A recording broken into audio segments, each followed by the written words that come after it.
Fata viam invenient. En una de las verdes laderas del monte Maenalus, en Arcadia, hay un olivar en torno a las ruinas de una villa. A su lado se encuentra una tumba, alguna vez embellecida con las más sublimes esculturas, pero hoy sumida en la misma decadencia que la casa. En un extremo de la tumba, con sus peculiares raíces desplazando los bloques de mármol pentélico marcados por el tiempo, crece un olivo desmesuradamente grande y de figura extraña y repulsiva. Tanto se parece a la figura de un hombre deforme o a un cadáver contorsionado por la muerte, que los lugareños tienen miedo de pasar cerca en las noches en que la luna brilla débilmente a través de sus ramas retorcidas. El monte Maenalus es uno de los parajes predilectos del temible Pan, siempre rodeado de una multitud de extraños compañeros, y los simples pastores creen que el árbol tiene alguna espantosa relación con esos salvajes Panisci, pero un anciano colmenero, que vive en una cabaña de las cercanías, me contó una historia diferente. Hace muchos años, cuando la villa de la Cuesta era nueva y resplandeciente, vivían en ella los escultores Calós y Musides. La belleza de su obra era alabada de Lidia a Neápolis, y nadie pretendía considerar que uno sobrepasaba al otro en habilidad. El Hermes de Calós se alzaba en un marmóreo santuario de Corinto, y la Palas de Musides remataba una columna en Atenas, cerca del Partenón. Todos los hombres rendían homenaje a Calós y Musides, y se asombraban de que ninguna sombra de envidia artística enfriara el calor de su amistad fraternal.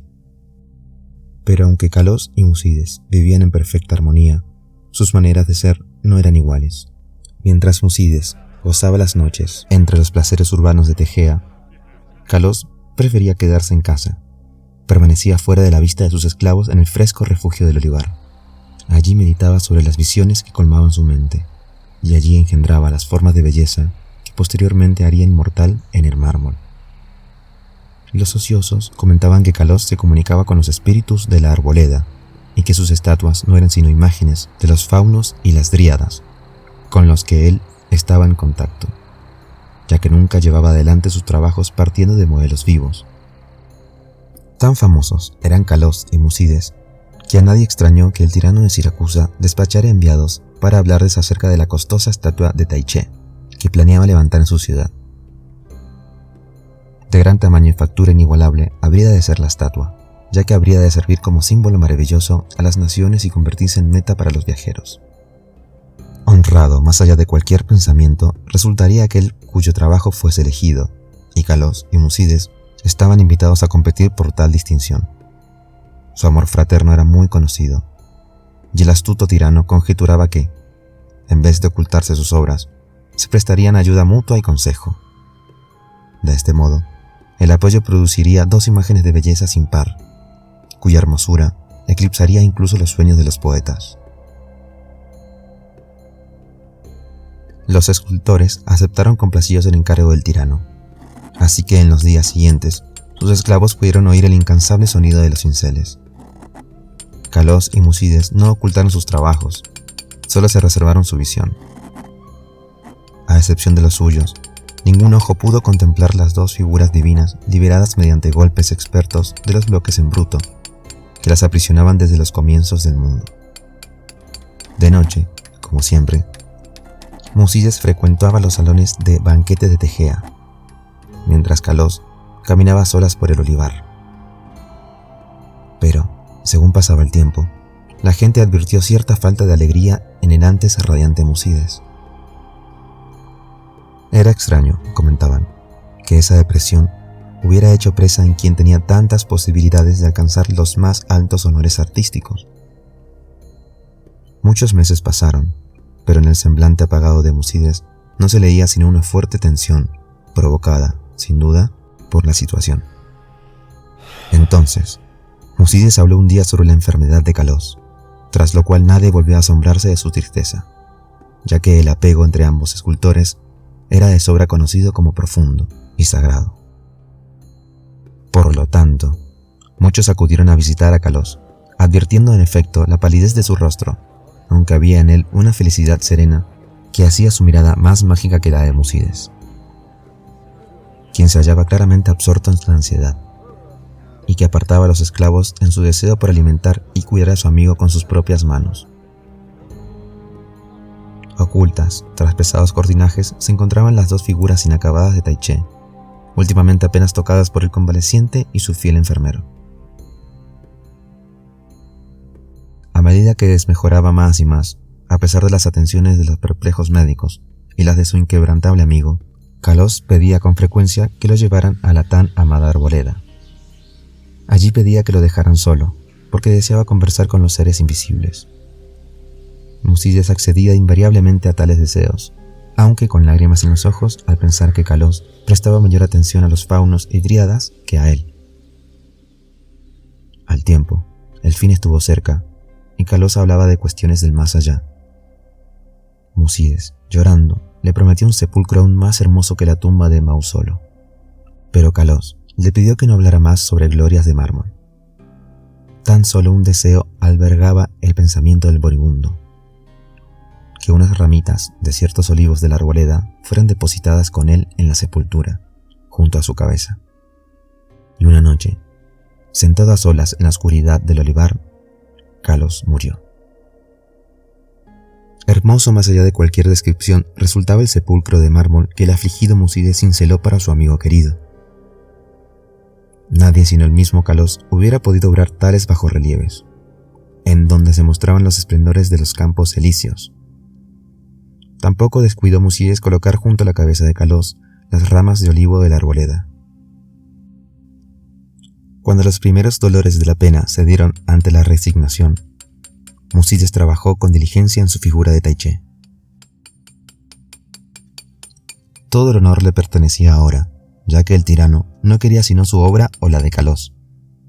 Su esfuerzo dio causa a sus emociones y trabajó más duro cada día, privándose de los placeres que tanto le gustaban. Mientras tanto, sus tardes transcurrían junto a la tumba de su amigo, donde un olivo joven había brotado cerca de la cabeza del muerto. Tan rápido fue el crecimiento de este árbol, y tan extraña era su forma, que cuantos lo contemplaban lanzaban expresiones de sorpresa. Y Musides parecía encontrarse al mismo tiempo fascinado y repelido por él. A los 3 años de la muerte de Kalós, Musides envió un mensajero al tirano, y se comentó en el ágora de Tegea que la gran estatua estaba concluida. Para entonces, el árbol de la tumba había alcanzado asombrosas proporciones, sobrepasando al resto de los de su especie, y extendía una rama singularmente pesada sobre el lugar en el que Musides trabajaba. Mientras tanto, muchos visitantes acudían a contemplar el árbol prodigioso, así como para admirar el arte del escultor, por lo que Musides casi nunca se hallaba a solas. Pero a él no le importaba esa multitud de invitados, porque parecía temer el momento de quedarse a solas, ahora que su absorbente trabajo había llegado a su fin. El poco alentador viento de la montaña, suspirando a través del olivar y el árbol de la tumba, producía, de forma extraña, sonidos vagamente articulados. El cielo estaba oscuro, la tarde en que los emisarios del tirano llegaron a Tegea. Venían, era sabido, para hacerse cargo de la gran imagen de Taiché y para rendir honores imperecederos a Musides, por lo que los proxenoi le brindaron un recibimiento sumamente caluroso. Durante la noche se desató una violenta tormenta de viento sobre la cima del Maenalus, y los hombres de la lejana Siracusa se alegraron de poder descansar a gusto en la ciudad. Hablaron acerca de su ilustrado tirano y del esplendor de su ciudad, reconfortados en la gloria de la estatua que Musides había cincelado para él. Y entonces, los hombres de Tegea hablaron acerca de la bondad de Musides y de su honda pena por su amigo, así como también de que ni aun los inminentes laureles del arte podrían consolarlo de la ausencia de Kalós, que bien podría haberlo ceñido en su lugar. También hablaron sobre el árbol que crecía en la tumba, junto a la cabeza de Kalós. El viento aullaba aún más horriblemente, y tanto los siracusanos como los arcadios elevaron sus preces a Eolo. A la luz del día, los proxenoi guiaron a los mensajeros del tirano cuesta arriba hacia la casa del escultor. Pero el viento nocturno había realizado extrañas hazañas. El griterío de los esclavos se alzaba en una escena de desolación. Y en el olivar ya no se levantaban las resplandecientes columnatas de aquel amplio salón donde Musides soñara y trabajara. Solitarias y rotas, nada más quedaban las casas humildes y los muros bajos, ya que sobre el suntuoso peristilo mayor se había desplomado la pesada rama que sobresalía del extraño árbol nuevo, reduciendo, de forma extraña y completa, aquel poema en mármol a un montón de ruinas espantosas. Los extranjeros y tejeos quedaron sin habla, contemplando la catástrofe causada por el grande, el siniestro árbol, cuyo aspecto resultaba tan raramente humano, y cuyas raíces alcanzaban de forma tan peculiar el esculpido sepulcro de Kalos. El miedo y el asombro de los hombres aumentó luego de buscar en el derruido aposento, ya que el noble Musides, y de su imagen de Taiché, maravillosamente cincelada, no pudo hallarse resto alguno. Entre aquellas formidables ruinas no vivía sino el caos, y los representantes de ambas ciudades se vieron decepcionados. Los siracusanos porque no tuvieron estatua que llevar a casa, los tegeos porque carecían de artista al que conceder los laureles. No obstante, los siracusanos obtuvieron una espléndida estatua en Atenas, y los tegeos se consolaron erigiendo en el ágora un templo de mármol que conmemoraba los talentos, las virtudes y el amor fraternal de Musides.